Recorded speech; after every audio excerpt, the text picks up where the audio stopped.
Series, ठीक है। और हमने देखा कि इंटरनेट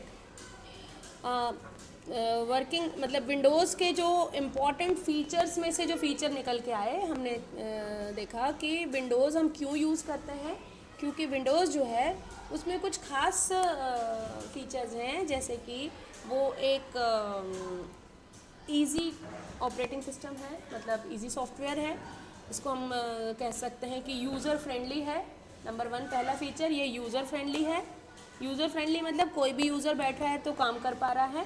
दूसरा, ये मल्टी यूज़र है, मतलब एक ही पीसी में अलग अलग लोग अलग अलग यूज़र बना के अपना काम कर सकते हैं। जैसे कि यहाँ पर फ़िलहाल जब हम जाते हैं, स्टार्ट पर क्लिक करते हैं, तो ये देखो ये एक यूज़र है। यहाँ पर ये देखिए, ये दिख रहा है, ये एडमिन, ये एक यूज़र है। लेकिन ये हम इस यूज़र को हटा के दूसरा यूज़र भी ला सकते हैं, तीसरा यूज़र भी ला सकते हैं, और एक ही सिस्टम पे एक से ज़्यादा यूज़र काम कर सकते हैं। तो ये मल्टी यूज़र है, ठीक है। मल्टी यूज़र कैसे काम करेगा, मैंने यूज़र बताया था, फिर भी बता देती हूँ। मल्टी यूज़र काम करने के लिए हमको इसको यहाँ पे स्विच अकाउंट करना पड़ता है। स्विच अकाउंट ऑप्शन यहाँ नाम नहीं है, क्योंकि मेरे पास 2 यूज़र्स बने नहीं, लेकिन मैं बनाऊंगी तब वो स्विच अकाउंट मुझे ऑप्शन दे देगा।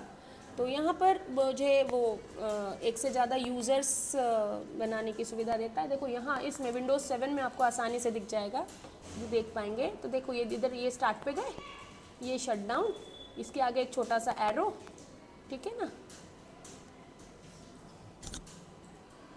इस पे जाते हैं तो ये खुल गया स्विच यूज़र पे जाते हैं तो वो आपको बहुत सारे मल्टी यूज़र देता है। ये दूसरा ऑपरेटिंग सिस्टम, इसमें से जिस भी यूज़र पे आप जाना चाहो। तो ये एक मल्टी यूज़र ऑपरेटिंग सिस्टम है। तो 2 फीचर हो गए, यूज़र फ्रेंडली हो गया, मल्टी यूज़र हो गया, मल्टीटास्किंग हो गया। मल्टीटास्किंग यानी एक साथ एक से ज़्यादा काम हम कर सकते हैं, ठीक है। तो मल्टीटास्किंग हो गया, जैसे इसमें मेरे इस वाले सिस्टम में अभी फ़िलहाल देखो ये रिकॉर्डिंग हो रहा है ना। ये इसमें ये ब्राउज़र ओपन है, ये स्टार्ट पे काम चल रहा है, यहाँ पर ये वाला ब्राउज़र भी ओपन है, क्रोम भी ओपन है, यहाँ पे ये बहुत सारी चीज़ें चल रही है ना। तो multitasking, multi user, user friendly, ठीक है। ये 3 तो इम्पॉर्टेंट फीचर्स इसमें हैं ही। उसके अलावा भी बहुत सारे फीचर्स होते हैं, लेकिन ये मेन 3 चीज़ें हैं जिसकी वजह से यूज़र इनको ज़्यादा पसंद करता है। ओके, अब हम बात करते हैं, अगले पे आते हैं कि जब हम एक सिस्टम का यूज़ करते हैं तो हम क्यों यूज़ करते हैं। ज़्यादातर काम हमारा ऑनलाइन हो जाता है, इसके लिए इंटरनेट चाहिए, ओके कर लेंगे। लेकिन इंटरनेट पे केवल हम ऑनलाइन ही काम कर सकते हैं, ज़्यादातर काम तो हमें ऑफलाइन करना होता है। जब इंटरनेट नहीं है तब हम ऑफलाइन कैसे काम करेंगे। तो किसी भी ऑफिस में डॉक्यूमेंटेशन होता है, ठीक है।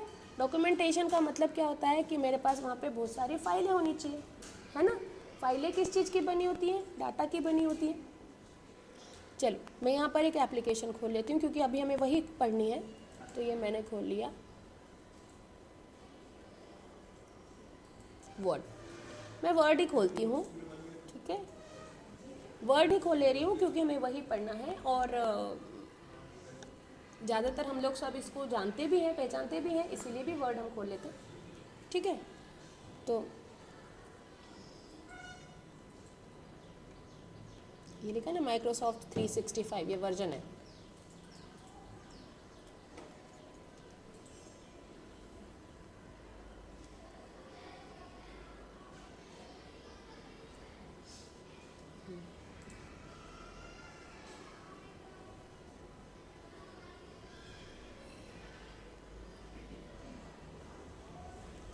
ठीक,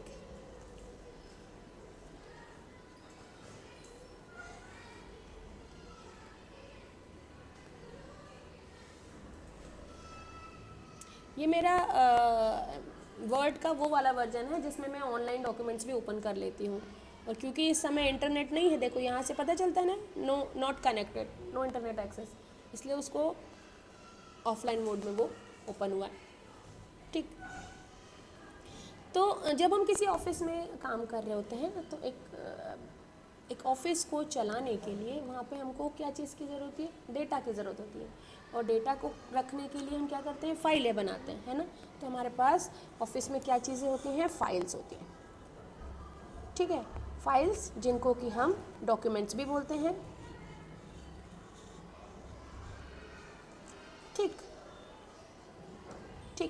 अभी जो डॉक्यूमेंट्स होते हैं वो कितने टाइप के हो सकते हैं, कई प्रकार के हो सकते हैं। हमारे पास ऐसी डॉक्यूमेंट्स या ऐसी फाइलें हो सकती हैं जो कि लिखित हो, है ना, तो हम उसको बोल सकते हैं टेक्स्ट डॉक्यूमेंट। ठीक है, टेक्स्ट डॉक्यूमेंट में क्या चीज़ आती है, टेक्स्ट डॉक्यूमेंट में सारी लिखित जानकारी, जैसे किसी को पत्र लिखना है, लिखे हुए किसी कहीं से चिट्ठियाँ आई हैं या कहीं से नोटिसेज आए हैं, है ना, तो रिटर्न जितना भी चीज़ है वो सारा का सारा टेक्स्ट डॉक्यूमेंट हो गया।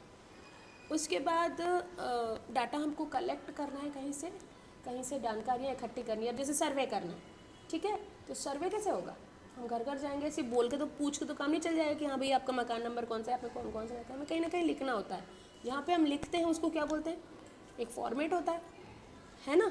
तो जब ऑफलाइन हम सर्वे कर रहे होते हैं, जानकारियाँ एकत्रित कर रहे होते हैं, तो जानकारियों को एकत्रित करने के लिए मुझे अलग अलग तरीके के फॉर्म या फॉर्मेट्स चाहिए हैं, वो भी हम यहाँ पर टेक्स्ट डॉक्यूमेंट के अंदर रख सकते हैं। तो टेक्स्ट डॉक्यूमेंट के अंदर आप एक एग्जाम्पल में आप क्या रख सकते हैं, इसमें आ जाएंगे आपकी लेटर्स आ जाएंगे,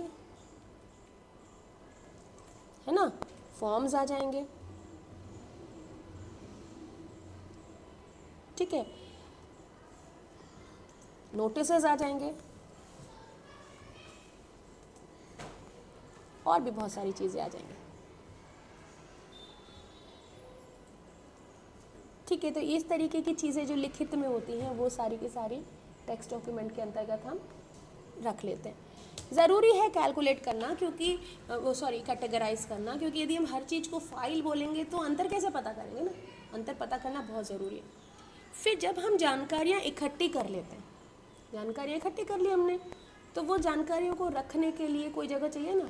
जैसे एक फॉर्म दे दिया आपने, सर्वे करवा लिया, सर्वे से आपके पास एक मोहल्ले में लोग गए, वहाँ से वो कम से कम 1000 फॉर्म भर के ले आए, मतलब अब आपके पास 1000 जानकारियाँ हैं। वो 1000 जानकारियाँ उन्हीं कागजों में रहेंगी तो एक आध दिन तो वो चूहा भी काट सकता है, गिर भी सकती है, बर्बाद भी हो सकती है। वो जानकारियाँ हमें कहीं ना कहीं तो स्टोर करके रखनी पड़ेगी ना डिजिटल फॉर्म में। तो ऐसे डॉक्यूमेंट्स कहलाते हैं आपके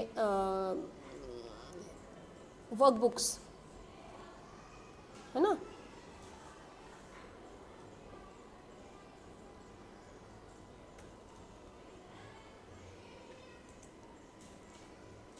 ठीक है, इसको जो सॉफ्टवेयर यूज़ होता है उसका नाम होता है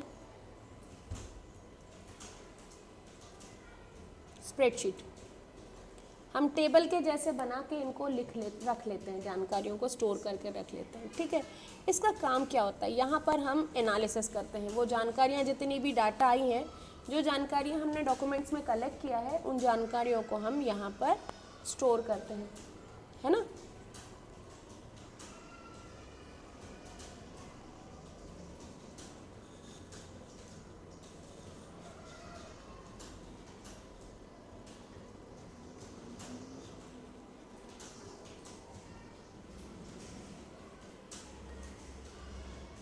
तो जो भी जानकारियाँ हैं इनको टेबल के रूप में स्टोर करने के लिए हमको एक वर्कबुक या स्प्रेडशीट जैसा फाइल हमारे पास होती है, जहाँ पर हम इनको रख पाते हैं आराम से।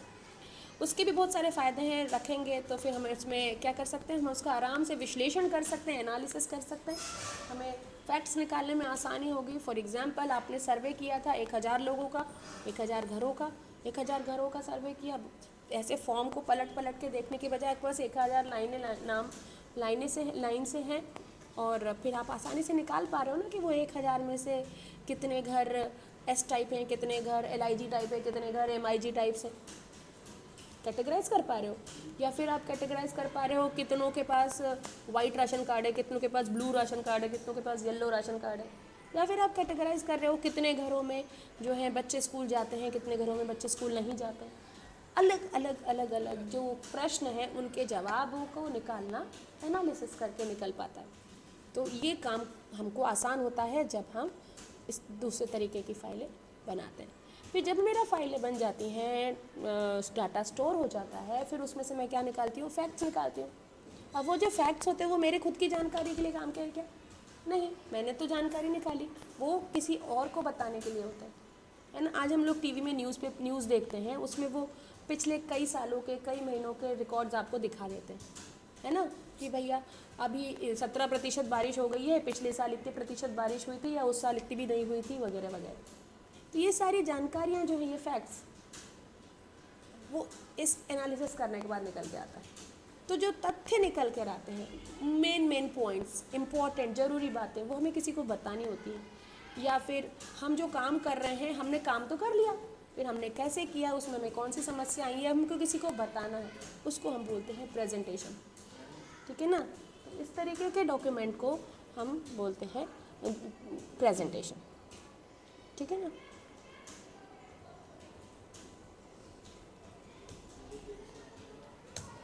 मुझे जो भी जानकारियाँ मैंने इकट्ठी की हैं, उनमें से जो भी जानकारियाँ मैंने, फैक्ट्स, जो तथ्य मैंने निकाले हैं, उन तथ्यों को दर्शाने के लिए मुझे एक प्रकार की फाइल बनानी होती है, जिसमें कि केवल तथ्य होते हैं। फ़ायदा कम में ज़्यादा पता चलना, है ना।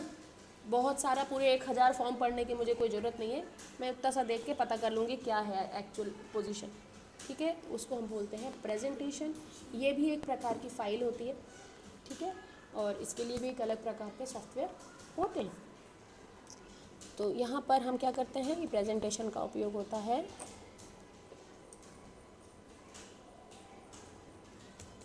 Used to represent. देखिए यहाँ पे मैंने शब्द यूज़ किया है रिप्रेजेंट, मतलब दोबारा से दिखाना, निकालना नहीं है। आप इसका काम छानबीन करना या एनालिसिस करना नहीं होता, जो कुछ भी कर लिया है वो बताना होता है।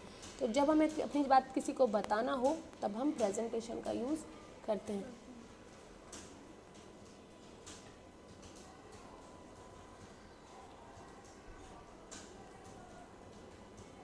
तथ्य बताना है या फिर प्रोसेस बतानी है,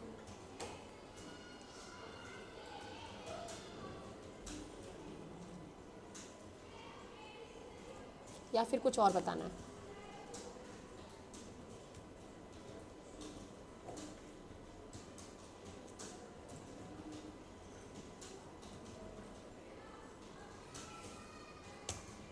ठीक है, इसके बाद फिर और भी चीज़ें आती जाती हैं, लेकिन मुख्य रूप से जो है ये 3 काम जो है वो हमें करने पड़ते हैं। डाटा को इकट्ठा करना, उसको जमाना, उसका विश्लेषण करना और लोगों को बताना। ठीक है, अब इसमें से हमें सबसे पहले जो ज़रूरत पड़ती है डाटा इकट्ठा करने की। तो डाटा इकट्ठा करने के लिए जो फाइलें हम बनाते हैं, जिस प्रकार के डॉक्यूमेंट हमें चाहिए, वो डॉक्यूमेंट कहलाते हैं टेक्स्ट डॉक्यूमेंट। ठीक है, टेक्स्ट डॉक्यूमेंट के लिए हमें सबसे पहले टेक्स्ट डॉक्यूमेंट के लिए विंडोज़ हमें क्या देता है, विंडोज़ हमें देता है, एक तो है मेरे पास नोटपैड।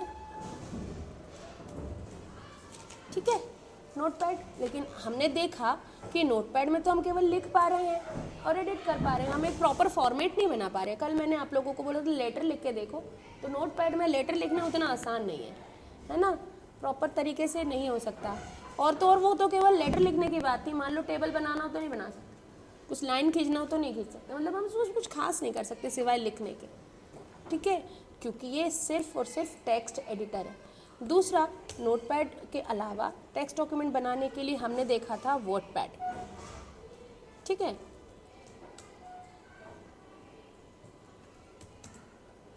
वर्डपैड में हम प्रॉपर डॉक्यूमेंट बना सकते थे, लेकिन थोड़े से फीचर्स हमको कम थे, थोड़ी सुविधाएं कम थी। और हमें यदि अपना काम फट करना है तो हमें क्या चाहिए, सुविधाएं ज़्यादा चाहिए। जहाँ हमारा बहुत सारे काम तो सिस्टम ही कर रहा है ना, जिसमें से एक बड़ा मुख्य काम होता है स्पेलिंग चेक करने का। अब जैसे कि हम यदि अंग्रेज़ी में लिख रहे हैं, तो अंग्रेज़ी में हमें डाउट रहता है कि हमने स्पेलिंग सही लिखी कि नहीं लिखी, तो वो चेक कर ले खुद ही, स्पेलिंग चेक कर ले, ग्रामर चेक कर ले। अब ये ना काम सब वर्डपैड में नहीं होता, वर्डपैड हमें बहुत सीमित चीज़ें देता है। या फिर मुझे कोई चित्र भी डालना है या मुझे कुछ टेबल भी बनाना है, तो मुझे जो है वो इतना आसान नहीं है वर्डपैड में टेबल बनाना डालना। मैं आपको भी करके दिखाती हूँ। पिक्चर्स और उसका तो ऑप्शन देता ही है। हाँ देता है, देखो मैं अभी आपको बताती हूँ। हम वर्डपैड ओपन करते हैं, यहाँ पे हम डॉक्यूमेंट बना सकते हैं, ये वर्डपैड है। बड़ा जो लाइन टेबल वगैरह बनाना उसका ऑप्शन नहीं मिलता। हाँ, लेकिन इसके अंदर टेबल ऑप्शन आपको नहीं है, आप देख सकते हैं। एक है ये देखो, पर ये तो डेट और टाइम है। आपको यदि यहाँ पर टेबल चाहिए तो क्या करना होगा, यहाँ पर टेबल के लिए हमें जाना पड़ता है यहाँ इंसर्ट ऑब्जेक्ट में। इंसर्ट ऑब्जेक्ट, ऑब्जेक्ट का मतलब होता है कोई भी चीज़, जो कुछ भी हमें दिख रहा है वो ऑब्जेक्ट है। इसमें सॉफ्टवेयर में इंसर्ट ऑब्जेक्ट में हम क्या करते हैं, किसी भी दूसरे सॉफ्टवेयर से चीज़ें उठाकर अपने सॉफ्टवेयर में लेकर आना। जैसे इस समय मैं कहाँ हूँ, वर्डपैड में हूँ। अब वर्डपैड में मुझे टेबल चाहिए, टेबल मेरे पास यहाँ पे कहीं है नहीं, पर मुझे पता है कि टेबल कहीं और तो बन सकती है, तो मैं वहाँ से जाकर यहाँ लेकर आती हूँ। तो कहीं दूसरी जगह से मैं लेकर आ रही हूँ तो वो ऑब्जेक्ट कहलाएगा। तो कहीं दूसरी जगह से कुछ चीज़ बना कर लेकर आना या बनी बनाई कहीं और की चीज़ लेकर आना, वो मिलती है मुझे इंसर्ट ऑब्जेक्ट कमांड में। और ऑब्जेक्ट हम उसको इसलिए बोलते हैं क्योंकि फिर वो एक चीज़ के जैसा रहता है, हम उसको पकड़ सकते हैं, सेलेक्ट कर सकते हैं, छोटा बड़ा कर सकते हैं, काम कर सकते हैं उसमें। सो ये हम जाएंगे इंसर्ट ऑब्जेक्ट। अब इंसर्ट ऑब्जेक्ट में वो हमको बोल देता है कि भैया कहाँ से चाहिए, ये इतने सारे सॉफ्टवेयर दे दिए उसने। ये सब क्या है, अलग अलग सॉफ्टवेयर हैं जहाँ के ऑब्जेक्ट आप लेकर आ सकते हो। यहाँ दो ऑप्शन है, क्रिएट न्यू, नया बना लो, क्रिएट फ्रॉम फाइल मतलब बनी बनाई उठा के लेके आओ। यदि आपके पास पहले से बना हुआ है तो आप जाओ यहाँ से ढूंढो कहाँ है, लेकिन मुझे तो नया टेबल बनाना है, मुझे फाइल थोड़ी ना चाहिए। एक फाइल के अंदर दूसरी फाइल चाहिए तो मैं यहाँ जाऊँ, लेकिन मुझे दूसरी फाइल नहीं चाहिए। मेरे को तो एक मेरी जो फाइल बना रही हूँ मैं बना रही हूँ, बस नीचे मुझे एक टेबल टाइप कुछ चाहिए या कोई इमेज चाहिए, कोई चित्र चाहिए, है ना, ऊपर मैं ही लिखूँगी। तो उसके लिए मुझे क्या करना होगा, क्योंकि मुझे टेबल चाहिए तो यहाँ पे टेबल वाली चीज़ ढूंढनी पड़ेगी। टेबल वाला सॉफ्टवेयर में मुझे यहाँ पे ये एक्सेल दिखाई दे रहा है ना, ये एक्सेल से टेबल बन जाती है। तो मैं इस एक्सेल को सिलेक्ट करूँ, ओके कर, ये देखिए प्रोसेसिंग हो रही, मतलब क्या कर रहा है, ये उस एक्सेल वाले सॉफ्टवेयर पे जा रहा है और उसको यहाँ पर लेकर आएगा, ये ला लिया उसने। अब क्या हुआ, मैं हूँ तो कहाँ, वर्डपैड में, देखिए ऊपर वर्डपैड लिखा हुआ है, लेकिन यहाँ पर एक्सेल लिखा हुआ है, ये आ गया, इसके अंदर ये टेबल है। अब यहाँ पर मैं कोई भी जानकारी लिखूँगी, लाइक मेरे को टेबल बनाना, ये मैंने लिखा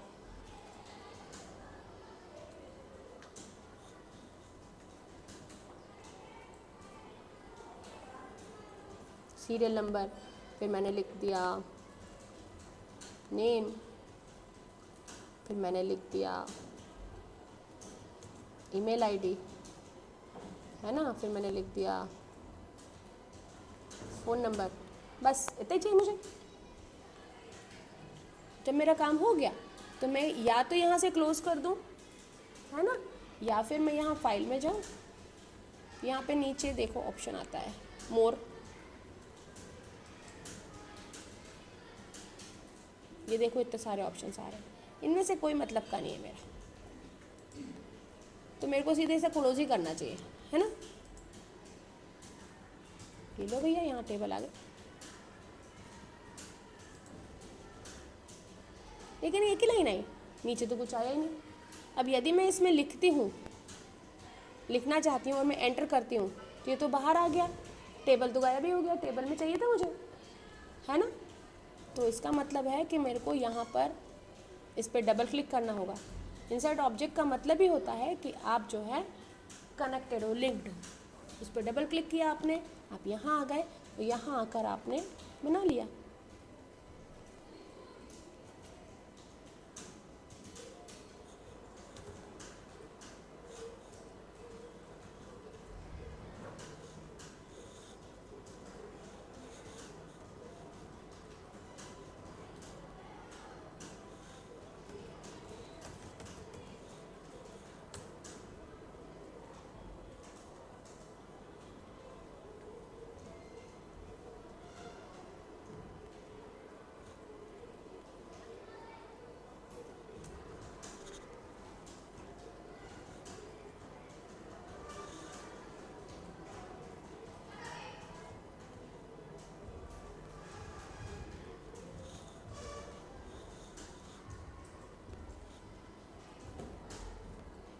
कहाँ लिखा गया, ये देखो, यदि ध्यान नहीं दिया तो कहीं का कहीं चला जाता है वो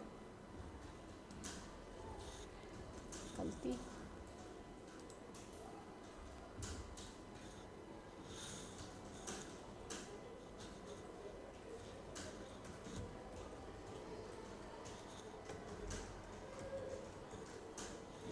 बस इतना ही चाहिए, जितना चाहिए उतना यहीं लिखना होगा, और यहाँ लिखने के बाद आप यहाँ से इसको बंद करेंगे तो ये यहाँ आ जाएगा। अरे दिख ही नहीं, क्यों नहीं दिख रहा भाई?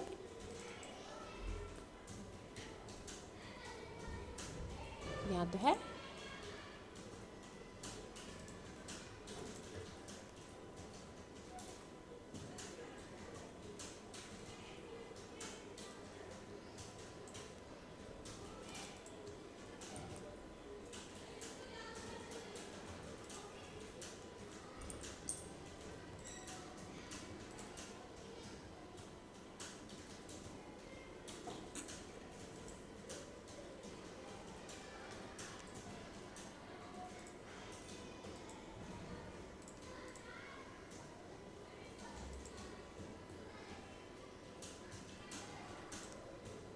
वर्कशीट इन डॉक्यूमेंट,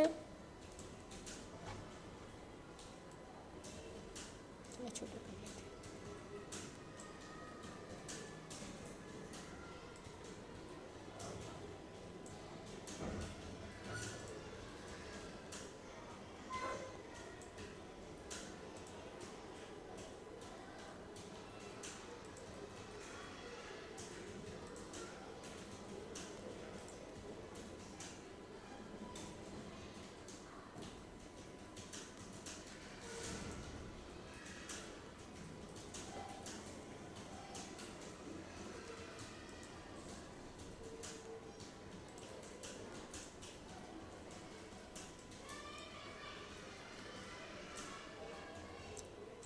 आप देख सकते हैं मुझे कितनी दिक्कत जा रही है सब करने में, ठीक है ना। ये एक ऑब्जेक्ट बन गया है और वहाँ से वो चीज़ें जो है इजीली यहाँ पे आ नहीं पा रही हैं, है ना। यहाँ पर तो है लेकिन वहाँ पर वो मुझे दिख नहीं रहा।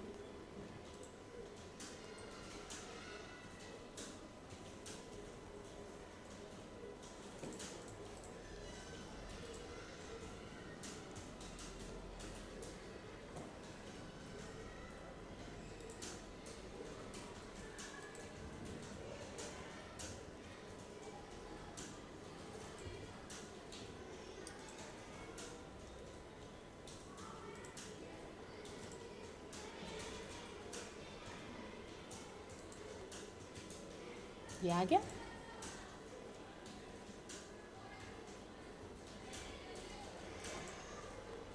ये आ गया, ठीक है। तो आता तो है वो, यहाँ पे हमारी कोई गलती नहीं है, सिंपली आता है। आप करके देखेंगे, बहुत ही आसानी से आता है, लेकिन इससे छोटी छोटी चीज़ें हो जाती हैं जिसकी वजह से हमें ध्यान देना पड़ता है कि कहाँ क्या प्रॉब्लम हो रही है, ठीक है।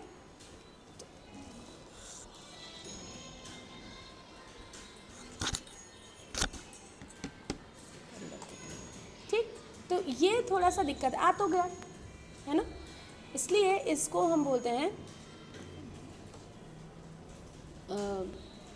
वर्ड पैड में काम तो हो रहा है लेकिन थोड़ा सा कठिनाई के साथ। अब ये सारी कठिनाई हमें आसानी से हो जाए, मतलब हमको ये कठिनाई फेस ना करना पड़े, इसके लिए फिर इसका एडवांस वाला जो सॉफ्टवेयर है वो हम यूज़ करते हैं और उसका नाम होता है MS वर्ड। तो ये जो MS वर्ड पैड है, एक मिनट होल्ड करना। हेलो, हाँ धनलक्ष्मी बोलिए।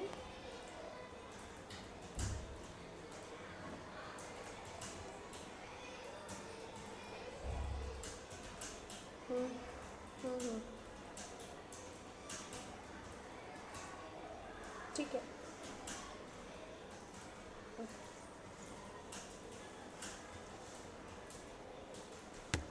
चार्जर केबल लेकर आती हूँ।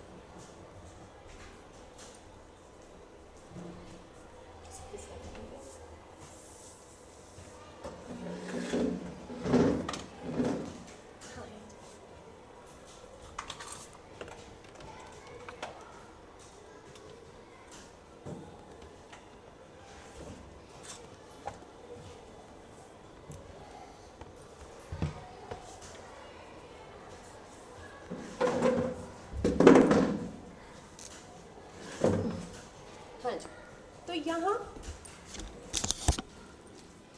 हमने देखा कि नोटपैड से ज़्यादा अच्छे से काम हम वर्डपैड में कर सकते हैं, लेकिन उतने अच्छे से नहीं कर सकते, उतना फास्टर नहीं कर सकते।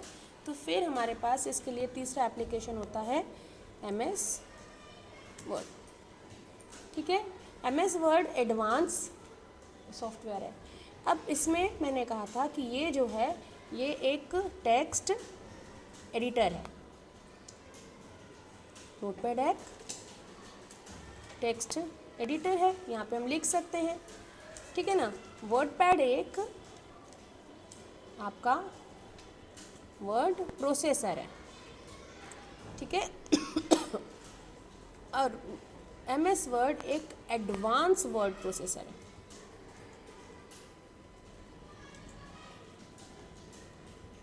आप लोगों को एग्जाम में क्वेश्चन आता है वर्ड प्रोसेसिंग क्या होती है और वर्ड प्रोसेसर क्या होता है, ठीक है।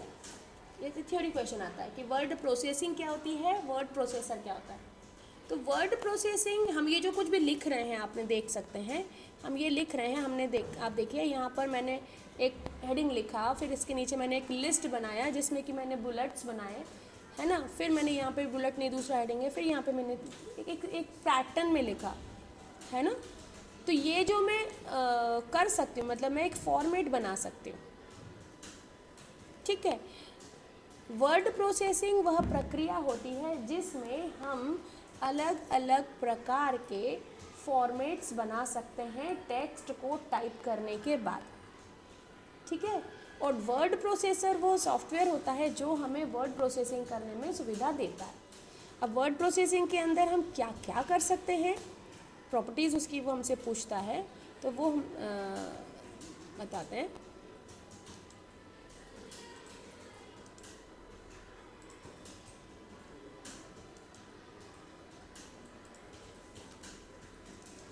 ये देख रहे हैं आप, ये एरर्स।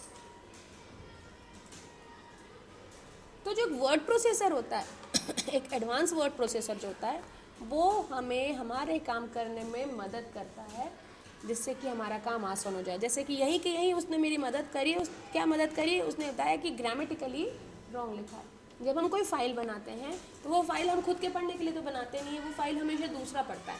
तो दूसरा व्यक्ति यदि आपकी फाइल पढ़े तो उसमें जो चीज़ें हैं वो ढंग से लिखित हो, सही हो, तो ग्रामर और स्पेलिंग सबसे पहले नोटिस में आ जाती है ना।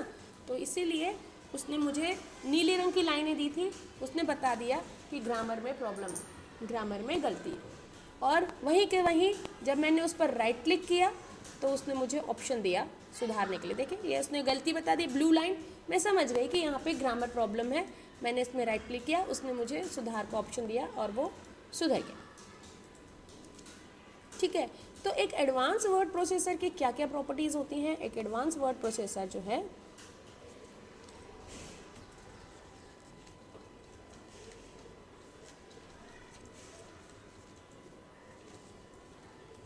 मैं यहाँ पर प्रॉपर्टीज़ ऑफ MS वर्ड भी लिख सकती थी, लेकिन मैंने प्रॉपर्टीज़ ऑफ एडवांस सिर्फ वर्ड प्रोसेसर लिखा। कारण क्या है कि वर्ड प्रोसेसर हम लोग MS वर्ड पढ़ रहे हैं क्योंकि हमको कोर्स में है, लेकिन अकेला MS वर्ड ही अकेला वर्ड प्रोसेसर नहीं होता है। जब हम ऑनलाइन काम कर रहे होते हैं और मुझे ऑनलाइन डॉक्यूमेंट बनाना होता है तो मेरे पास गूगल डॉक्स होता है, उसमें तो मैं मोबाइल में भी बना सकती हूँ, ठीक है ना। एक WPS ऑफिस होता है, जैसे कि हम MS ऑफिस में काम कर रहे हैं वैसे एक WPS ऑफिस भी होता है, वो मोबाइल में भी चलता है, आप लोगों ने शायद सुना भी हो। तो एक WPS ऑफिस होता है। एक जो है आजकल CPCT में उससे बहुत सारे क्वेश्चन पूछे जाते हैं, ओपन ऑफिस, तो एक ओपन ऑफिस भी होता है। तो अलग अलग प्रकार की कंपनियां अलग अलग प्रकार के ऑफिस के सॉफ्टवेयर बनाती है। तो सॉफ्टवेयर बहुत सारे हैं, लेकिन काम करने का तरीका सब में सेम है। तो आपने यदि MS वर्ड सीख लिया है तो आप WPS ऑफिस में भी काम कर सकते हो, गूगल डॉक्स में भी काम कर सकते हो, और ओपन ऑफिस में भी काम कर सकते हो, कहीं भी काम कर सकते हो। तो हमें कंसेप्ट समझना है, हमें उसका काम करने का स्टाइल देखना है। तो हमारे पढ़ने का एक तरीका होता है ना कि जो कुछ भी हम देख रहे हैं वैसा का वैसा करें, नहीं, आपको वैसे नहीं करना है। जो कुछ भी आप देख रहे हो आपको बस ये देखना है कि वो कैसे होता है, और वही चीज़ आप दूसरी जगह जब भी अचानक से बैठ जाओ। जैसे कि मैं हमेशा काम करती हूँ विंडोज़ पर, और अचानक ही मेरे को कहीं दूसरी लोकेशन पे काम करने जाना है, या पढ़ाने ही जाना है मान लो, और मेरे सामने एक लैपटॉप उन्होंने रख दिया और वो लैपटॉप में विंडोज़ है ही नहीं, उसमें कोई दूसरा ऑपरेटिंग सिस्टम है, तो मेरे पास ऑप्शन है ना, मैं शिकायत कर सकती हूँ कि नहीं भैया मेरे को तो विंडोज़ ही चाहिए तभी, क्योंकि मैंने तो उसी पे काम किया है। या फिर मैंने जो भी काम किया है, जो उसके मेरे कंसेप्ट हैं उसको ध्यान में रखते हुए मैं उसी ऑपरेटिंग सिस्टम पे काम करूँगी, तो मुझे समझ में आएगा कि दोनों में कोई ख़ास अंतर नहीं है, चीज़ें वही होती हैं, बस लुक और थोड़ा बहुत उसमें अंतर आ जाता है। तो कंसेप्ट जो है वो बिल्कुल सेम रहेंगे, ठीक है ना। इसीलिए इन सब के नाम में भी कहीं ना कहीं समानता है, तो आपको वो चीज़ें देखनी है। तो इसीलिए मैंने यहाँ पे लिखा है वर्ड प्रोसेसर। जो एक वर्ड प्रोसेसर होता है, एक अच्छा वर्ड प्रोसेसर, उसमें क्या क्या चीज़ें हो सकती हैं। नंबर 1, हम इसमें फॉर्मेट बना सकते हैं, टाइपिंग तो कर ही सकते हैं कहीं पे भी, ठीक है ना। टाइपिंग एडिटिंग के साथ हम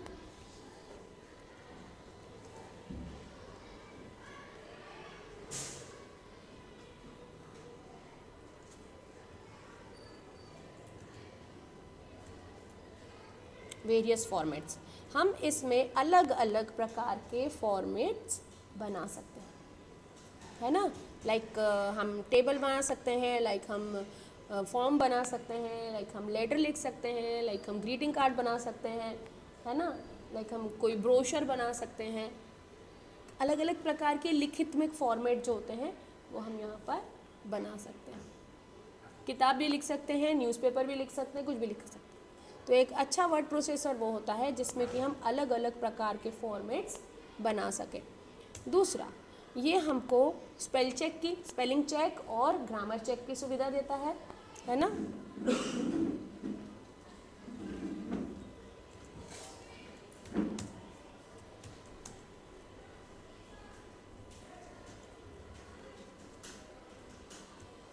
आपने ध्यान दिया होगा तो आपने देखा होगा मैंने ग्रामर की स्पेलिंग गलत लिखी, नोटिस किया क्या? नहीं किया? फिर से करो।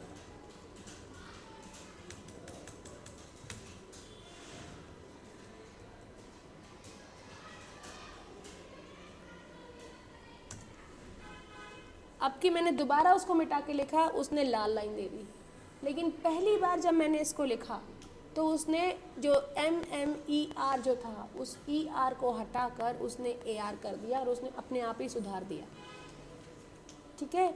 तो इसमें एक चीज़ जो होती है उसको नाम होता है ऑटो करेक्ट, अपने आप सुधार देना, ठीक है। तो स्पेलिंग चेक और ग्रामर चेक की सुविधा होती है, साथ में इसमें ऑटो करेक्ट की भी सुविधा होती है, ताकि चीज़ें अपने आप ही, मतलब हर चीज़ कितना चेक करेंगे ना, कुछ चीज़ें अपने आप जो कॉमन है वो अपने आप ठीक हो जाए। जैसे कॉमन में क्या होता है, यदि आप कीबोर्ड में देखते हो तो ये देखिए, आप लोगों को स्पीड में टाइप करना है तो इतना तो नहीं ना, एक गलत उंगलियां तो इधर उधर हो ही सकती है, छोटी मोटी मिस्टेक हो सकती है। तो आप देख सकते हैं कि यहाँ पर यदि A है, यहाँ पर N है और यहाँ पर D है, उंगलियाँ आपकी इस तरीके से रहती हैं। तो जल्दबाजी में क्या होता है, कभी कभी A एंड लिखना है और आपने लिखा AND, एंड लिखना है, आपको पता है, लेकिन गलती से D पहले दब गया, N बाद में दब गया, तो आपका एंड की स्पेलिंग जो है वो AND की जगह ADN हो गया, जैसे कि ये ADN हो गया, गलती से प्रेस दिया, सुधार दिया उसने। कुछ गलतियाँ कॉमनली होती हैं क्योंकि उंगलियां स्पीड में, ये D और ये A और आसपास होता है ना, तो दोनों उंगलियां साथ साथ चलती हैं, तो स्पीड में ये टाइप की मिस्टेक्स होती हैं, ऐसे बहुत सारे शब्दों में होती हैं, तो वो सुधार देता है। तो मैम स्पेस से होगी, हाँ, जैसे आपने स्पेस दबाया उसको पता चल, जैसे स्पेस दबाया कन्फर्मेशन मिला, उससे सुधार दिया। तो कुछ चीज़ें वो खुद से सुधार देता है। जैसे अभी आपने देखा था कि मैंने क्या किया, मैंने 1 लिखा, डॉट लगाया, आगे बढ़ी, या फिर मैंने यहाँ पे को मैं बताती हूँ, मैंने क्या किया, मैंने 2 बार डैश लगाया, 1 बार तीर लगाया।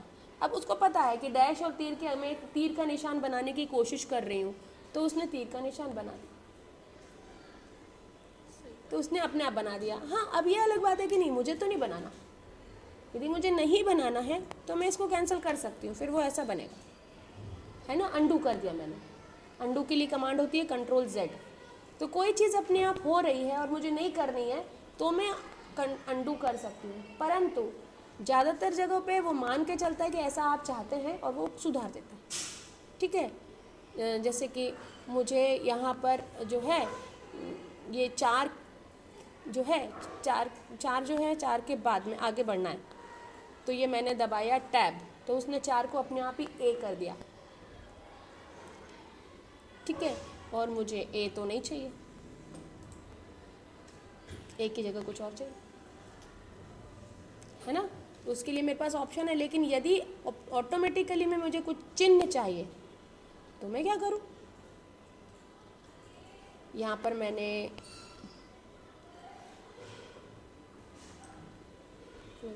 तो कुछ चीज़ें उसके पास ऑटोमेटिकली डली हुई हैं, वो अपने आप बना देता है। और हम चाहते हैं यदि कि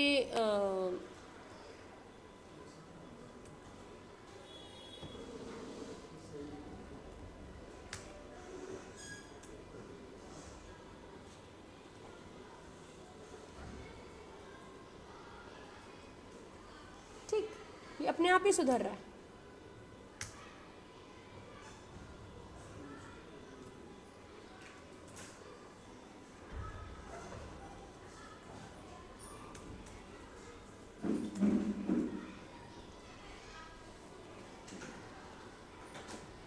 चीज़ें अपने आप हो जा रही हैं, तो इसको बोलते हैं ऑटो करेक्ट। तो हर वर्ड प्रोसेसर में ऑटो करेक्ट का फीचर होना चाहिए, किसी में कम हो सकता है, किसी में ज़्यादा हो सकता है, लेकिन होना चाहिए।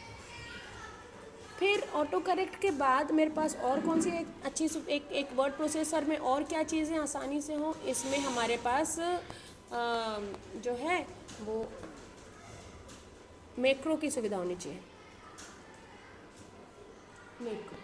मैक्रो मतलब क्या होता है?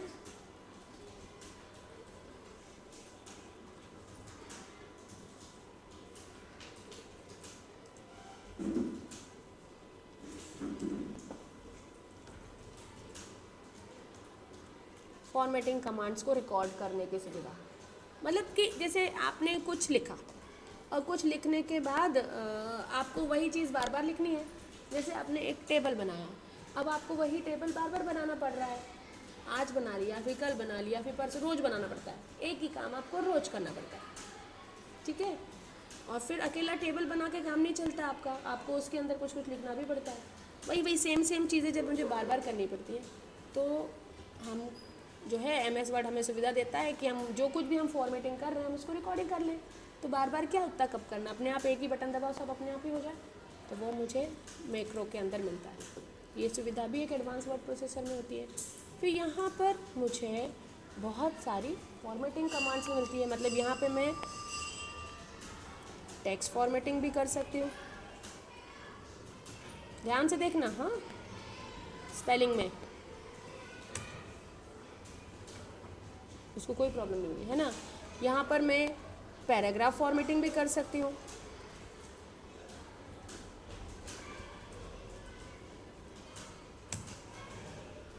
देखा, ऊपर मैंने सही स्पेलिंग लिखी थी TING, उसने कुछ नहीं बोला। नीचे मैंने अकेला TING लिखा, उसने अपने आप से एक टी जोड़ दिया। ठीक है, फिर यहाँ पर मैं डॉक्यूमेंट फॉर्मेटिंग भी कर सकती हूँ।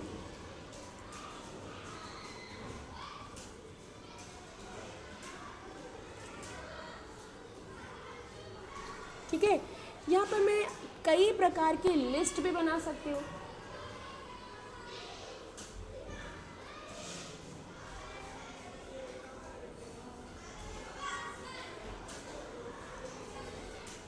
कई प्रकार की लिस्ट बना सकती हूँ।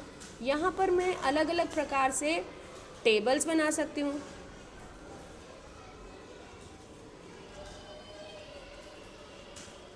अब मुझे अलग से टेबल लाने की ज़रूरत नहीं, मैं यहीं कहीं बना सकती। पहले मैंने वहाँ पर क्या करना पड़ा था, मुझे इंसर्ट ऑब्जेक्ट करके टेबल बनाना पड़ गया, लेकिन यहाँ पे मैं टेबल खुद ही से बना सकती हूँ।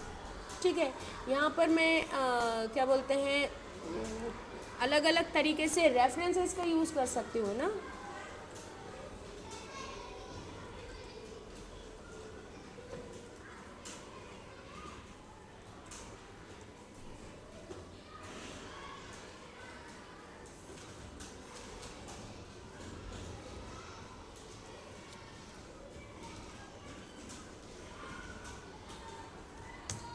नेविगेशन का मतलब होता है फाइल में इधर उधर ऊपर नीचे आना जाना, ठीक है। और रेफरेंसेस का मतलब होता है, रेफरेंस का मतलब सुना है रेफरेंस शब्द, रेफरेंस रेफरेंस रेफरेंस रेफरेंस। अपन जब कहीं जाते हैं तो अपन अपनी पहचान नहीं बताते कि हमें भाई फलाना फलाना ने भेजा है। अच्छा अच्छा, आप फलाना फलाना को जानते हो क्या, है ना। आप कौन सी शहर से हो, कहाँ से हो आप, बेसिक भोपाली से हो, कहाँ से, आप सीहोर से हो। मैंने आपसे पूछा कि आप कहाँ से हो, आपने कहा मैं सीहोर से हूँ, मेरे को भी सीहोर में, अच्छा आप सीहोर से हो, अच्छा आप किसी को जानते हो क्या, है ना। मतलब पहचान, किसी का पहचान क्या होती है, उसका नाम होता है ना। हमने नाम बताया आपको कि अच्छा आप फलाना को जानते हो क्या, तो आप पूछोगे अच्छा वो कहाँ रहते हैं, फिर हमने उनका एरिया बता दिया, फिर आप बोल दो कि हाँ हाँ हाँ हम जानते हैं, ठीक है। तो किसी की भी पहचान दो चीज़ों से होती है, नंबर 1 उसके नाम से, दूसरी नंबर उसकी लोकेशन से। लोकेशन से नाम पता चल सकता है, नाम से लोकेशन भी पता चल सकती है ना। और यदि दोनों चीज़ें तो हम उस बंदे तक इजीली पहुंच सकते हैं। तो यहाँ पर भी अब मेरे पास तो फाइल है, फाइल में बहुत सारा कुछ कुछ लिखा हुआ है। तो MS वर्ड या वर्ड प्रोसेसर हमें सुविधा देता है रेफरेंसेस की। यहाँ पर हम, यदि मेरी फाइल बहुत बड़ी है, एक लेटर में कोई दिक्कत नहीं है, लेकिन यदि मेरी फाइल में 200 300 400 पन्ने हैं, 50 भी हैं, ठीक है, तो उसमें कई सारे ऐसे इम्पॉर्टेंट पॉइंट्स होंगे, ज़रूरी चीज़ें होंगी, कुछ मुख्य शब्द होंगे जिनको कि मुझे बार बार जल्दी से जाना होता होगा, ढूंढना होता होगा, है कि नहीं। तो उसके लिए यहाँ पर हमको रेफरेंसेस की फैसिलिटी होती है। कई तरह प्रकार से हम रेफरेंसेस यहाँ बना सकते हैं, जिससे हम पढ़ेंगे पूरा रेफरेंस क्या है, ये सारी चीज़ें हम अलग से पढ़ेंगे, लेकिन ये प्रॉपर्टीज़ है और ये हर वर्ड प्रोसेसर में होता है, ठीक है। इसके बाद रेफरेंसेस के बाद यहाँ पर सुविधा होती है हमारे पास कि अब जैसे कि मैं इस समय आपको जो वर्ड का वर्जन मैंने खोल रखा है, मैंने आपसे इसका जो वो है वर्जन है वो माइक्रोसॉफ्ट 365 है ना, एक लेटेस्ट वर्जन है, नया वर्जन है। तो नया वर्जन होने से इसमें ड्राइंग फैसिलिटी भी है ना। पुराने वाले में ड्राइंग फैसिलिटी नहीं है, लेकिन ग्राफिक्स दोनों में आ सकते हैं। तो यहाँ पे हम ग्राफिक्स क्रिएट कर सकते हैं, मतलब हम यहाँ इंसर्ट कर सकते हैं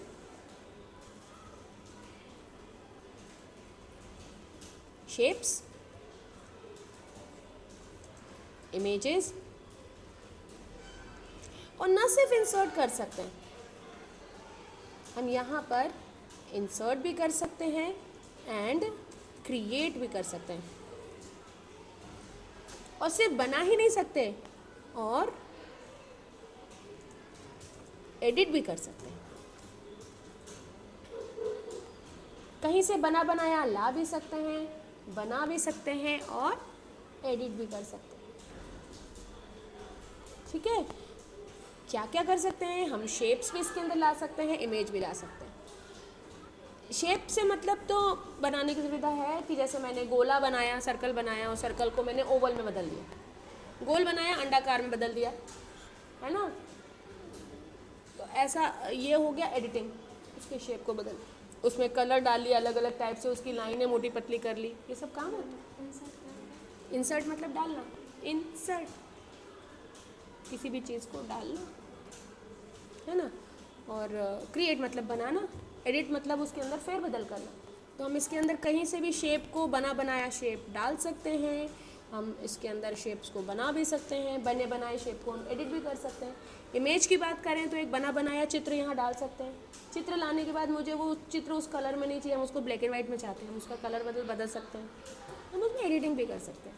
हाँ, इमेज बना नहीं सकते हैं क्योंकि इसमें कोई कैमरा वैमरा तो है नहीं, लेकिन हाँ हम इमेज एडिट तो कर सकते हैं, है कि नहीं।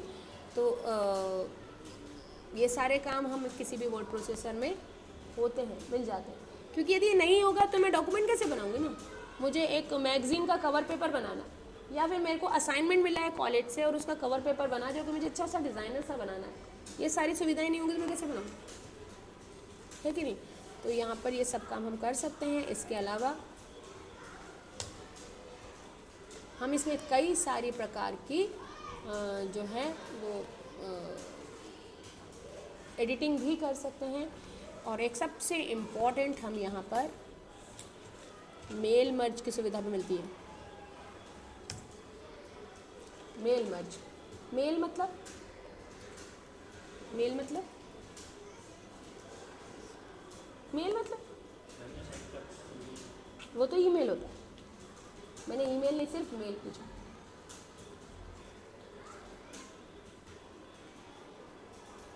मेल मतलब पत्र को बोलते हैं, ठीक है। पत्र, पत्र, मेल मनी पत्र, जो एडिशन जो जाता है यहाँ से वहाँ, मेल है ना। पंजाब मेल, पंजाब से आने वाली या जाने वाली, ठीक है। और मर्ज मतलब होता है कोई भी चिट्ठी, जैसे कि मुझे आपको एक चिट्ठी लिखनी है तो मैंने लिखी, आपका नाम लिख दिया, हो गया। लेकिन यदि मुझे कोई चिट्ठी लिखनी है लेकिन अकेले आपको नहीं लिखनी, सबको लिखनी है। फॉर एग्जांपल अभी दिवाली आएगी, दिवाली में मुझे सबको विश भेजनी है ना, क्या बोलते हैं, विशेस, बेस्ट विशेस भेजनी है, और सबको एक जैसा ही भेजना है, तो नाम तो बदल जाएगा ना, मैटर थोड़ी ना बदलेगा। चिट्ठी मैंने एक ही लिखनी है पर भेजनी सबके अलग अलग नामों से है। अब आप बोलोगे कि ईमेल तो कर ही सकते हैं, पर मुझे ईमेल नहीं करना, क्योंकि ईमेल, इंटरनेट की सुविधा नहीं हुई तो बेचारा चिट्ठी कैसे पढ़ेगा। जैसे कि मान लीजिए कि हमारे यहाँ शादी है ना, और शादी का कार्ड हमने बनाया और सबको व्हाट्सएप कर दिया, फिर भी एक रिश्तेदार जो है वो बुरा मान गए। क्यों मान गए भाई? आपने हमें बुलाया नहीं, आपने हमें इनवाइट नहीं किया, आपने कहा नहीं भाई मैंने कार्ड तो भेजा था। अब सामने वाला बंदा व्हाट्सएप यूज़ ही नहीं करता, उसे क्या पता, है ना, उसके यहाँ इंटरनेट ही नहीं है, उसे क्या पता, उसका मोबाइल ही ख़राब हो गया, उसको क्या पता। तो ऐसे सिचुएशन में कार्ड जो फिज़िकल चीज़ होती है ना, हार्ड कॉपी, उसकी बहुत इंपॉर्टेंट होती है। तो किसी भी ऑफिस में ऑनलाइन काम होता है, वो आज की ज़माने की ज़रूरत है, लेकिन हर ऑनलाइन काम का हार्ड कॉपी के रूप में सबूत भी होता है, उसका प्रूफ रखना पड़ता है। तो जब मुझे कोई एक की चिट्ठी कई सारे लोगों के नाम से भेजनी हो, मैंने एग्जाम्पल बताया, शादी का कार्ड हो गया, ग्रीटिंग कार्ड हो गया, इनविटेशन कार्ड हो गया, कोई भी बर्थडे पार्टी इनविटेशन कार्ड हो गया। यदि आप ऑफिस में जा रहे हैं तो कोई बहुत सारे कर्मचारियों को एक जैसी चिट्ठी देनी है ना। हॉस्टल में है तो हॉस्टल के सारे बच्चों के घरों में चिट्ठी भेजनी है, उनके माँ बाप को कोई चिट्ठी भेजनी है सेम मैटर की, ठीक है ना। तो ऐसे में क्या होता है कि चिट्ठी तो एक ही है पर लोगों के नाम पते बहुत सारे हैं। अब आप क्या करोगे? एक चिट्ठी लिखोगे, फिर उसकी 10, 20, 50, 100 फोटो कॉपियाँ बनाओगे, फिर हर फोटो कॉपी के ऊपर लिखते बैठोगे नाम पता। कितना मेहनत का काम है। काम करते करते कभी बोर हो गए, पता चला पता ही गलत लिख दिया, मकान नंबर ही गलत लिख दिया, गड़बड़ हो सकती है ना। और मान लो हैंड राइटिंग अच्छी नहीं है तो पोस्टमैन ने पहचाना ही नहीं। अभी रिसेंटली मेरे साथ हुआ, हमारा एक वोटर आईडी कार्ड हमारे घर पे नहीं आ रहा था, तो बाई चांस वो ढूंढते ढूंढते आ गई और उसने फ़ोटो नाम पूछा और बिकॉज मैं थी, मैंने पहचान लिया। तो वो बोली हम तो कई महीनों से ढूंढ रहे हैं। क्यों ढूंढ रहे भैया? क्यों? क्योंकि 212 की जगह उसने 2/2 लिख दिया था। तो जब नंबर ही गलत लिखा तो कैसे बचेगा, है कि नहीं। तो यहाँ क्या होता है कि जब आप मैनुअल काम करते हो तो गलतियों की संभावना रहती है, तो इसीलिए हम हर काम कंप्यूटर से करना चाहते हैं। तो मर्ज में हम सारे लोगों के नाम पते अलग से लिख लेते हैं फाइल में, और चिट्ठी लिख देते हैं एक दूसरी फाइल में, और दोनों फाइलों को आपस में जोड़ देते हैं। जोड़ने का मतलब होता है मर्ज करना। तो ये सुविधा मुझे एक वर्ड प्रोसेसर में ही मिल सकती है और कहीं नहीं मिल सकती। आप बोलोगे एक्सेल में नहीं, आप बोलोगे पावर पॉइंट में नहीं, ये केवल और केवल वर्ड प्रोसेसर में मिलेगी आपको, ठीक है ना, MS वर्ड में मिलेगी। तो ये, इसके अलावा और भी बहुत कुछ है, लेकिन यहाँ इतना सीमित है, इतना लिमिटेड। ये मुख्य फीचर्स हैं जो कि हमको किसी भी वर्ड प्रोसेसर में कम से कम होने चाहिए, और यदि हैं तो हम उसको एक एडवांस वर्ड प्रोसेसर कह सकते हैं। और यहाँ पे एडवांस शब्द लग गया, मतलब यहाँ जितने भी मैंने 12 पॉइंट लिखे हैं ना, इनमें हर में और भी कुछ कुछ करने की सुविधा। जैसे मैंने यहाँ लिखा लिस्टिंग, तो लिस्टिंग में भी मैं वैरायटी कर सकती हूँ। मैंने लिखा क्रिएट टेबल, तो यहाँ पे टेबल भी मेरे पास बहुत सारी वैरायटी हो सकती है, अलग अलग तरीके हो सकते हैं। मैंने कहा रेफरेंस, तो रेफरेंस में भी कई सारे प्रकार के रेफरेंसेस बन सकते हैं, बनाए जा सकते हैं, अलग अलग प्रकार की फॉर्मेटिंग हो सकती है, ठीक है ना। तो बहुत सारी चीज़ें हैं जो यहाँ पर वो पहले से भी देता है, और हमें करने की सुविधा भी देता है। और अब रही बात कि सब हम करेंगे कैसे, तो इन सारे कामों को करने के लिए जो वर्ड प्रोसेसर है या जो सॉफ्टवेयर है वो हमें देता है मेन्यूज़। आप देख सकते हैं यहाँ पे ये मेन्यूज़ दिखाई दे रहे हैं, इनको हम बोलते हैं टैब। ठीक है, ये होम टैब, होम टैब से मुझे क्या मिल जाता है, फॉर्मेटिंग मिल जाती है। ये लिखा है ना यहाँ फॉर्मेटिंग, मैंने टेक्स्ट फॉर्मेटिंग, पैराग्राफ फॉर्मेटिंग, ये सारा का सारा मुझे होम टैब में मिल जाता है। एडिटिंग मिल जाती है, देखिए ये सारा का सारा यहाँ पे एडिटिंग का काम मिल जाती है, लिखा हुआ एडिटर, ये लिखा है एडिटिंग। तो एडिटिंग का और फॉर्मेटिंग का सारा जो कमांड्स हैं वो मुझे यहाँ होम में मिल जाता है। ये पूरा का पूरा इंसर्ट है, तो जैसे मैंने नीचे लिखा था कि इसमें हम इंसर्ट कर सकते हैं, शेप भी इंसर्ट करना है, पिक्चर भी इंसर्ट करना है और बहुत कुछ इंसर्ट करना है। मैंने तो नीचे केवल शेप और पिक्चर लिखा है, शेप और इमेज लिखा है ना, लेकिन ये मुझे और भी बहुत कुछ इंसर्ट करने की सुविधा देती है। ठीक है, तो यहाँ पर पूरा का पूरा इंसर्ट का टैब होता है जहाँ हम बहुत कुछ इंसर्ट कर सकते हैं, टेबल भी इंसर्ट कर सकते हैं। ड्रॉ ऑप्शन देता है, यहाँ पे हम खुद से कुछ ड्रॉ कर सकते हैं। डिज़ाइन ऑप्शन देता है जहाँ पर हम अपने डॉक्यूमेंट का डिज़ाइनिंग सेट कर सकते हैं। लेआउट मतलब डॉक्यूमेंट का सेटिंग कर सकते हैं, पेज सेटिंग कर सकते हैं, है ना। रेफरेंसेस, कई प्रकार के रेफरेंसेस जो है वो हम यहाँ पर क्रिएट कर सकते हैं, चेक कर सकते हैं। मेलिंग, मैंने कहा मेल मर्ज, कहा था ना नीचे मेल मर्ज, ये मेल मर्ज के लिए पूरा का पूरा एक मेन्यू दे के रखा उन्होंने, है ना। सेम रेफरेंसेस के लिए पूरा का पूरा एक मेन्यू या टैब दे के रखा हुआ है, ठीक है ना। स्पेलिंग और ग्रामर चेक करने के लिए यहाँ पर एक पूरा का पूरा टैब दे के रखा हुआ है। रिव्यू, नाम ही रिव्यू है और नाम आसान भी है, कठिन नहीं है। रिव्यू मतलब रिवीजन, है ना, तो रिवीजन करने के लिए रिव्यू दे रखा है। यहाँ पे क्या क्या देखना चाहिए, क्या क्या नहीं देखना चाहिए, कैसे दिखना चाहिए, उसके लिए व्यू दे के रखा हुआ है। और कहीं पे भी अटक गए उसके लिए हेल्प दे के रखा है। तो ये सारे कामों को करने के लिए हमें बहुत सारे मेन्यूज़ या कमांड टैब्स दिए हुए हैं, जिसके अंदर हर मेन्यू के अंदर बहुत सारे टूल्स हैं। टूल्स हम इसलिए बोल रहे हैं क्योंकि हम इनको माउस से यूज़ कर पाते हैं, है ना। ये बेसिकली कमांड है, हम क्लिक तो माउस से करते हैं लेकिन इसके अंदर कमांड चल जाती है, ठीक। तो ये है एक अच्छे वर्ड प्रोसेसर के मुख्य फीचर्स। हम लोग शुरू करेंगे कहाँ से, हम शुरू करेंगे यहाँ से, ठीक है। चलिए, तो ये हुआ एक वर्ड प्रोसेसर का इंट्रोडक्शन। नेक्स्ट क्लास में आने से पहले आप ये सारे पॉइंट्स लिख लीजिएगा, इस पर पूरा एक क्वेश्चन बनता है। इसको ढूंढिएगा कि क्या ये सारे काम आप वर्ड पैड में कर सकते हैं, आसानी से कर सकते हैं डेफिनेटली। क्या क्या है जो नहीं कर सकते हैं, कैसे कर सकते हैं, चेक कर लेना। और MS वर्ड में आपको ये सारे कमांड्स कहाँ कहाँ कैसे कैसे मिलते हैं वो एक बार देख लेना, कोशिश करना एटलीस्ट देखने की। जो भी एक्सरसाइजेस हम करेंगे उसके लिए लिखना ज़रूरी है, तो टाइपिंग आप करते हैं तो आपका टाइपिंग करने की इच्छा यहाँ पूरी होगी, आपको बस वर्ड पे टाइप करने का, ठीक है। ये हुआ हमारा आज का क्लास।